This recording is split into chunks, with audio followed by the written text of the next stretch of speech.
Okay, so I want to talk a little bit about First Death in Nova Scotia by Elizabeth Bishop. Um, in the book of poetry, the McGraw-Hill anthology, they sum up so well what Bishop does. I'm just going to read you just a little bit from that explication of the poem. And they say, by means of images, specifically through what the young speaker sees and hears, Bishop describes a child's view of death. The poet renders the child speaker's incomprehension and confused feelings about the death of her cousin Arthur, filtering the child's perception through an adult sensibility. That's really what she does brilliantly in this poem. In a similar way, the poet combines a child's syntax with an adult's vocabulary, thus creating a complex double perspective through which we gain an understanding of the speaker's experience, vividly rendered in the poem's imagery. Because there's something very childlike, right, in the telling of this story. And partly how Bishop accomplishes this, she's got these very short lines. A lot of times short, there's something simple in a certain way of like, in the cold, cold parlor, my mother laid out Arthur. Another thing she's doing is almost every line has like 3 to 4 beats to it. So, in the cold, cold parlor, my mother laid out Arthur. So there's a kind of consistency in the cadence of the poem. You can also be like, all right, who's the speaker, right? The speaker is an adult telling the story, but she really captures that childlike perspective, her confusion about this experience that she had, the first death that she experienced. And there's a coldness. The adults aren't really explaining anything to her. There's a lot of imagery. This is the unit where we're really looking at imagery. And if you go through this poem and kind of just trace what are the images of coldness and what are the images of warmth and who's associated with these images, and look at the color white and red, and what's the tone of the poem in terms of I always say, is it formal? Is it informal?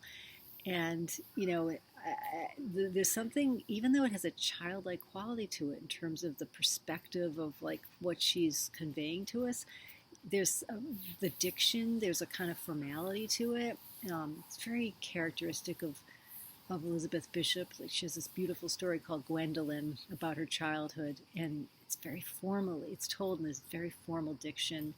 And yet she really captures the childhood that she lived in when she was staying with her grandparents in Nova Scotia. So just some things I want you to kind of go through the poem, and you can read it yourself. And I'm putting up an optional discussion forum. And it's a narrative. She's telling the story, and I love when she talks about the loon. She goes, he hadn't said the stuffed on the what is it? But below them on the table stood a stuffed loon, shot and stuffed by Uncle Arthur, Arthur's father. Since Uncle Arthur fired a bullet into him, he hadn't said a word. He kept his own counsel on his white frozen lake. The marble top table.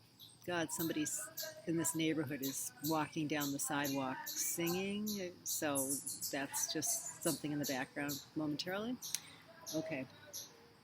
Um, but that the loon kept his own counsel on his white frozen lake. He's like, and then the marble top table, and then his breast was deep and white, cold and caressable.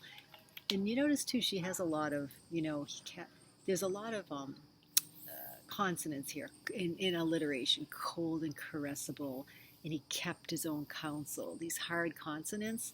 Then his eyes were red glass, much to be desired. She has these like unusual little details, kind of. So that loon is just there, almost like a witness to it all. And then, come, said my mother, come and say goodbye to your little cousin Arthur.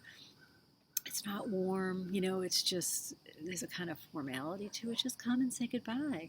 And I was lifted up and given one lily of the valley to put in Arthur's hand. Arthur's coffin was a little frosted cake. I just love that. It's like a coffin looks like a cake, so and then in the red-eyed loon eyed it from his white frozen lake. that rhyme, and it's not a rhyming poem, right? But occasionally she comes in with a rhyme, and this is just great. It's like there's something so succinct, like Arthur's coffin was a little frosted cake, and that's a great metaphor. And it captures how a child, like, what's the child's role? What might she compare a coffin to? Maybe a cake, you know. It's like children are gonna go, like, they're gonna turn to something that they know in their world, and then the red-eyed loon eyed it from its white frozen lake. And then again, she's got this like internal rhyme, like Arthur was very small, he was all white like a doll. There's that rhyme again, that hadn't been painted yet. So there's no color. Jack Frost had started to paint him the way he always painted, the maple leaf, forever. And again, it's taking place in Canada, and the maple leaf, the Canadian insignia. He had just begun on his hair a few red strokes, and then Jack Frost had dropped the brush and left him white forever. Like he didn't grow up, right? He's just a baby toddler. We don't even know exactly how old Arthur is. And then there are the British, the royal couple. They're on the wall, and so really a lot of this poem is like the child, the speaker as a child is trying to make sense of this strange scene of like the dead cousin, and then these still lifes, and how could Arthur go clutching his tiny lily with his eyes shut up so tight and the roads deep in snow? What's alive and what's dead and what's just art? And how does a child begin to kind of make sense of this when nobody's explaining it to her? She just captures it really brilliantly. So I'm looking forward to what other kinds of things that you notice about this poem, and the optional discussion forum will be up for Tuesday, week 2.